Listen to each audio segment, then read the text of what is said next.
नमस्कार दोस्तों। Daily current affairs की क्लासेस में आप सभी का स्वागत है। आज है 23 सितंबर और 23 सितंबर से जुड़े हुए करंट अफेयर्स के जितने भी क्वेश्चन हैं जो कि आपके कॉम्पिटिटिव एग्जाम्स के लिए इम्पोर्टेंट हैं, आज हम उनके बारे में डिस्कस करेंगे। यदि आप हमारे चैनल पर नए हैं तो हमारे चैनल को सब्सक्राइब कीजिए और वीडियो की नोटिफिकेशन प्राप्त करने के लिए बेल आइकन को भी ऑन कीजिए। तो चलिए स्टार्ट करते हैं आज का करंट अफेयर्स। आज के करंट अफेयर्स का सबसे पहला प्रश्न है कि HSBC एशिया के स्वतंत्र निदेशक किसे नियुक्त किया गया है। तो इस प्रश्न का सही उत्तर होगा option number B, Rajneesh Kumar. तो हाल ही में रजनीश कुमार जी को HSBC एशिया के स्वतंत्र निदेशक के रूप में नियुक्त किया है। तो चलिए हम जान लेते हैं कि आखिर यह है क्या।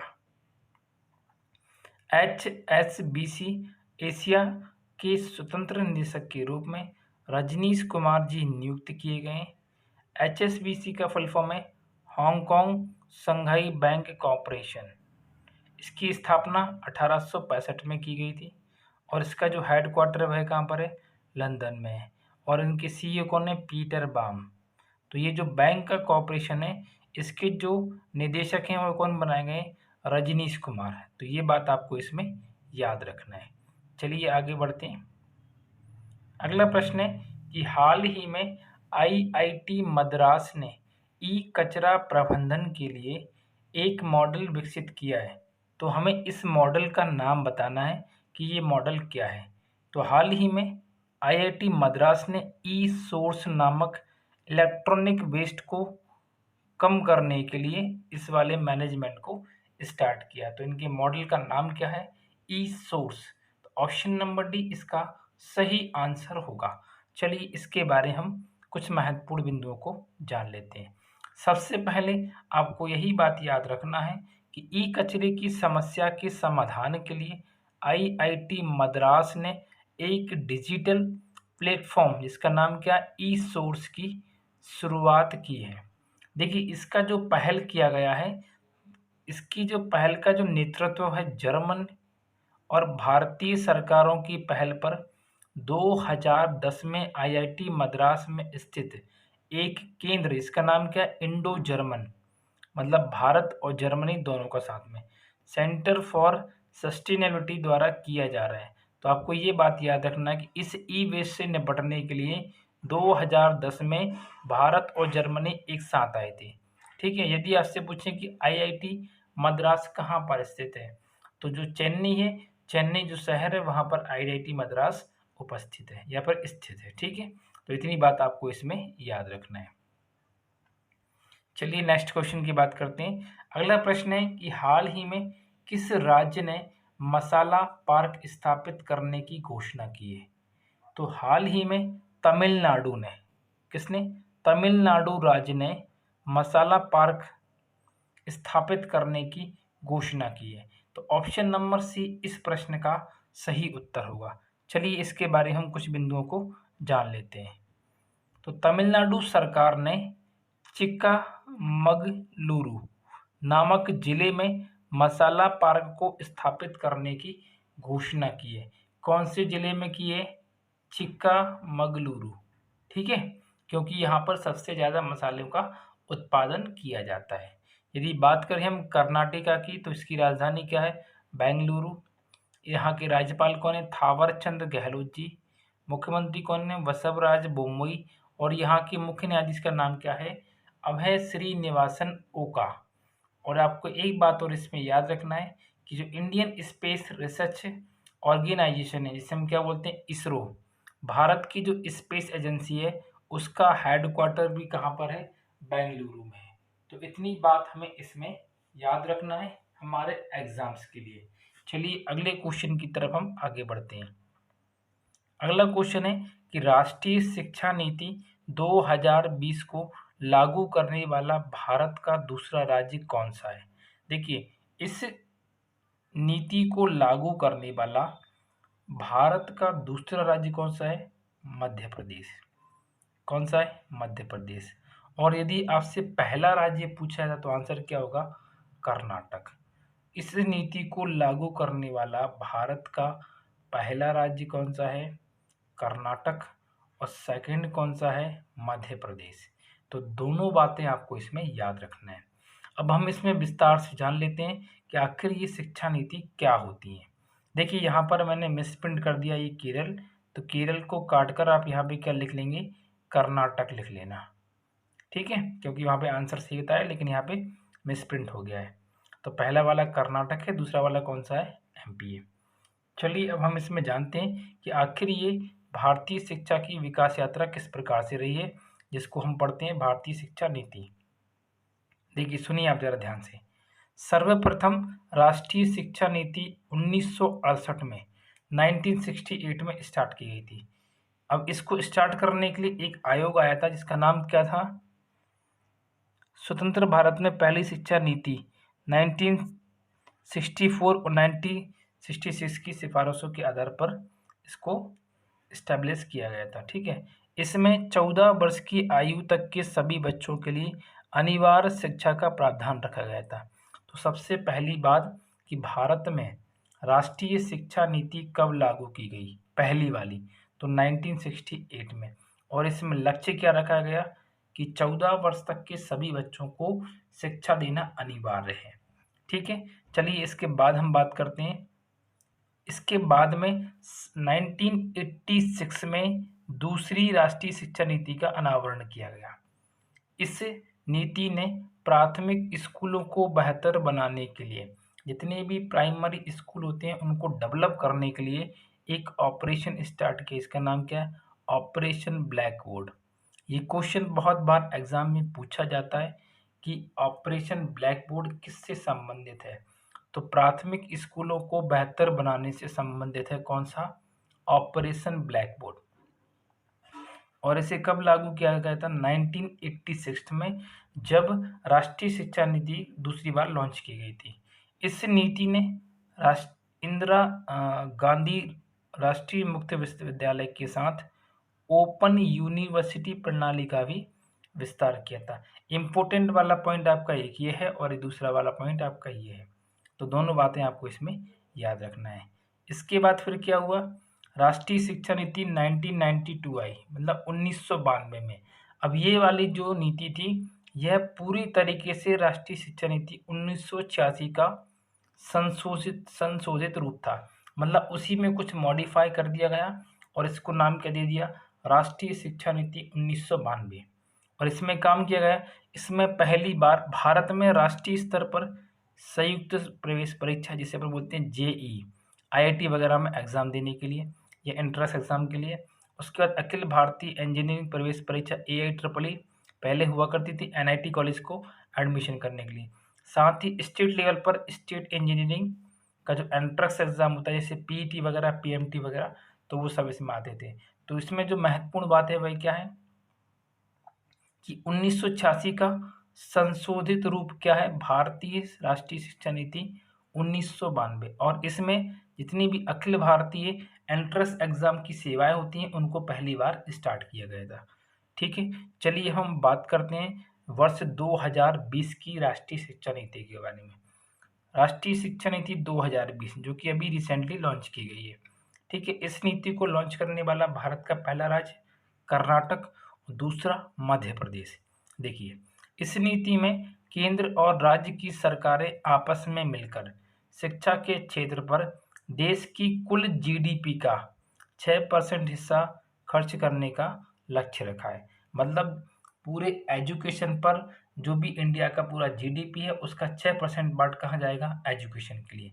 साथ ही साथ इससे पहले मानव संसाधन विकास मंत्रालय के अंतर्गत, इसको हम क्या बोलते हैं? Ministry of human resource development, इसके अंतर्गत हमारा शिक्षा विभाग पहले आता था, लेकिन अब इस विभाग का नाम बदल के क्या रख दिया गया है? एजुकेशन मिनिस्टर, शिक्षा मंत्रालय, ठीक है। तो ये किसके अंतर्गत काम किए गए? राष्ट्रीय शिक्षा नीति 2020 के अंतर्गत।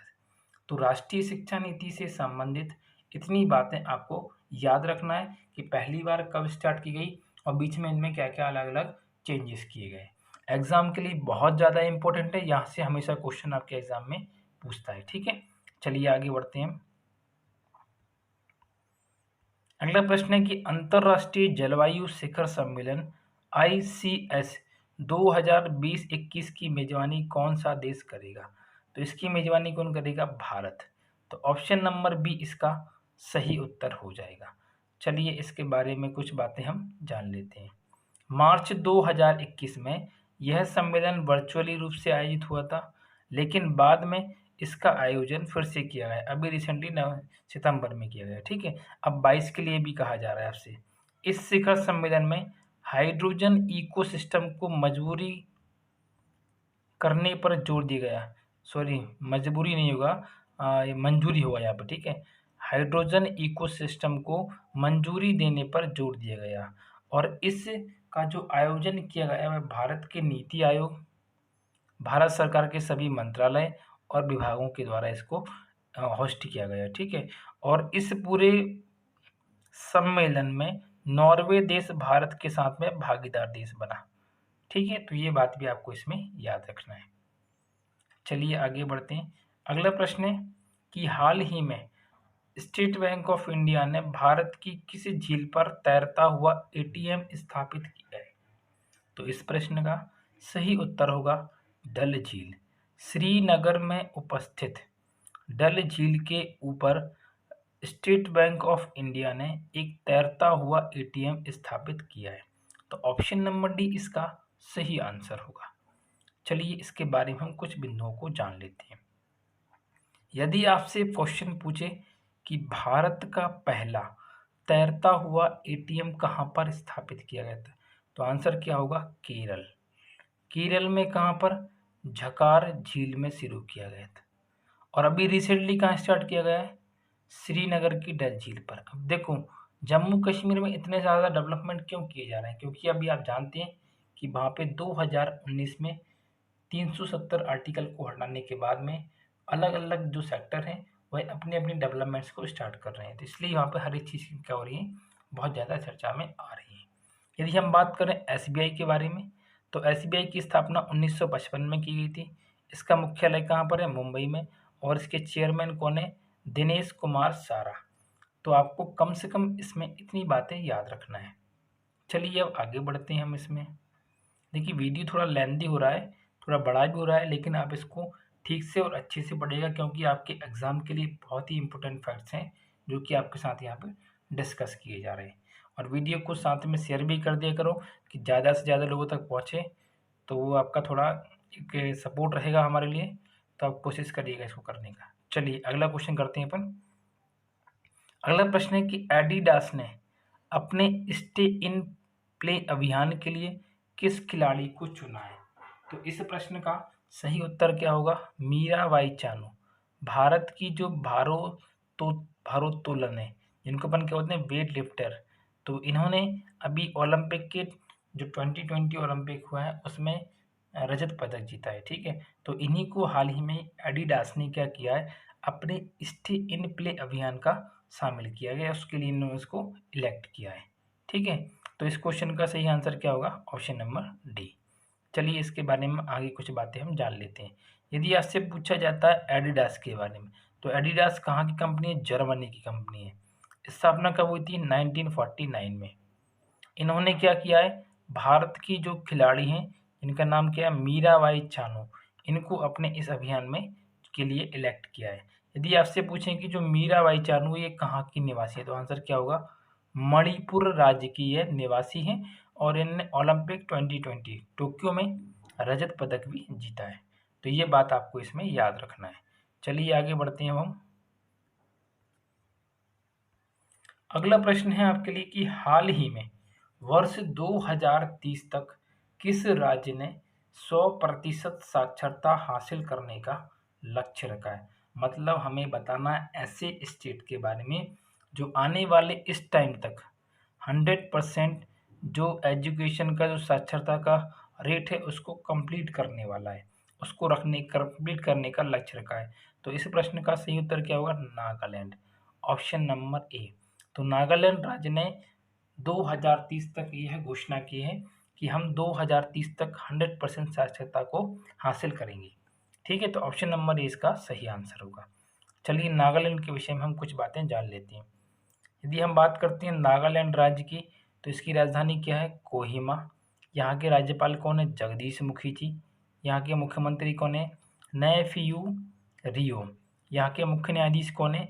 सुधांशु धूलिया। एक बात और आपको याद रखना है, यहाँ के जो मुख्य न्यायाधीश है, यही मुख्य न्यायाधीश कहाँ के हैं? इन 4 अन्य राज्यों के भी मुख्य न्यायाधीश हैं, क्योंकि आपको ये बात ज्ञात होना चाहिए कि अरुणाचल प्रदेश, असम, मिजोरम और नागालैंड, इन चारों राज्यों का जो संयुक्त न्यायालय है वह कहाँ पर है? असम के गुवाहाटी उच्च न्यायालय में। तो असम का जो गुवाहाटी उच्च न्यायालय है वह इन चारों राज्यों का भी उच्च न्यायालय है। तो उनके जो न्यायाधीश है कौन है? सुधांशु धूलिया जी। तो ये बात आपको इसमें याद रखना है। ठीक है, चलिए आगे बढ़ते हैं। अगला क्वेश्चन है कि हाल ही में किस राज्य ने राजीव गांधी जी के नाम पर साइंस सिटी स्थापित करने की घोषणा की है? तो इस प्रश्न का सही उत्तर होगा महाराष्ट्र। ऑप्शन नंबर सी इसका राइट आंसर होगा। किसने किया ये? महाराष्ट्र की जो सीएम है कौन है? ठाकरे जी। उन्होंने क्या किया है? उद्धव ठाकरे जी। उन्होंने क्या किया है कि इनके नाम पर इस सिटी को स्टार्ट करने की घोषणा की है। यदि आपसे पूछें कि महाराष्ट्र की राजधानी क्या है, तो आंसर क्या हो जाएगा? मुंबई। ठीक है, तो आपको इतनी बात इसमें याद रखना है। चलिए अब आगे बढ़ते हैं अपन। अगला और लास्ट प्रश्न है आज के लिए आपका कि हाल ही में विश्व का सबसे बड़ा फ्लोटिंग सोलर पार्क, जिसे अपन कहते हैं तैरता हुआ सोलर पार्क, किस राज्य में शुरू हुआ है? तो इस प्रश्न का सही उत्तर क्या होगा? आंध्र प्रदेश। देखिए दो बातें हैं, दोनों में अभी आपको बताने वाला हूं कि दोनों में क्या डिफरेंस है। यहाँ पे क्वेश्चन पूछा है आपसे कि विश्व का सबसे बड़ा ये वाला पार्क किस राज्य में शुरू हुआ है, मतलब ये चीज क्या हो चुकी है? स्टार्ट हो चुकी है। तो इसका आंसर क्या हो जाएगा? आंध्र प्रदेश। यदि इसी में आपसे पूछे कि भारत का या पूरे विश्व का सबसे बड़ा तैरता हुआ फ्लोटिंग सोलर पार्क कहाँ पर बनाया जा रहा है, मतलब अभी बन के तैयार नहीं हुआ है, तो वो कहाँ पे होगा? आंसर अपना मध्य प्रदेश। क्या होगा आंसर? मध्य प्रदेश। जब वो बन के तैयार हो जाएगा तो उस टाइम पर हम नाम क्या याद रखेंगे? मध्य प्रदेश। लेकिन अभी वर्तमान समय में हमारा सही उत्तर क्या होगा? आंध्र प्रदेश। चलिए इसके बारे में जो बातें हैं वो आप यहीं पर डिस्कस कर लीजिएगा। देखिए ये जो आप देख रहे हैं पानी के ऊपर जो सोलर पार्क, सोलर सिस्टम लगा हुआ है, इसी को अपन क्या बोलते हैं? सोलर पार्क बोलते हैं। ठीक है, जरा यहाँ पर गौर कीजिए मेरी बात को अब कि वर्तमान समय में विश्व का सबसे बड़ा फ्लोटिंग सोलर पार्क, जिसे अपन कहते हैं तैरता हुआ सोलर पार्क, आंध्र प्रदेश राज्य में शुरू किया गया है। लेकिन इसके बारे में यदि आपसे पूछा जाए कि ये एक और है जो बनने वाला है, जबकि भविष्य में विश्व का सबसे बड़ा फ्लोटिंग पार्क मध्य प्रदेश राज्य की ओमकारेश्वर में बन रहा है। तो ये बात आपको इसमें याद रखना है। दोनों ही बातें बहुत ज़्यादा कंफ्यूजिंग कर दी हैं, तो दोनों ही आपको सेपरेटली याद करना है। ठीक है, चलिए अब हम जान लेते हैं कल के प्रश्न का उत्तर। मैंने आपसे प्रश्न पूछा था कि पंजाब के नए मुख्यमंत्री कौन बन गए हैं? तो ऑप्शन नंबर बी इसका सही आंसर होगा चरण सिंह चन्नी जी। देखिए पंजाब के नए मुख्यमंत्री के रूप में चरण सिंह चन्नी जी पंजाब के नए मुख्यमंत्री बने। यह पंजाब के पहले दलित वर्ग के मुख्यमंत्री हैं और इनसे पहले यहाँ के मुख्यमंत्री कौन थे? CM captain Amarinder Singh. ठीक है, तो इन्होंने हाईकमान के आदेश पर अपने इस मुख्यमंत्री पद से इस्तीफा दे दिया है। तो उसके उपरांत ये चरणजीत सिंह चन्नी ने यहाँ पर नए मुख्यमंत्री के रूप में अपना क्या लिया है? कार्यकाल स्टार्ट किया है। ठीक है, तो चलिए हम जान लेते हैं कि आज का प्रश्न क्या है आपके लिए। आज की वीडियो का आपके लिए प्रश्न है कि 30 सितंबर 2021 को वायुसेना के नए प्रमुख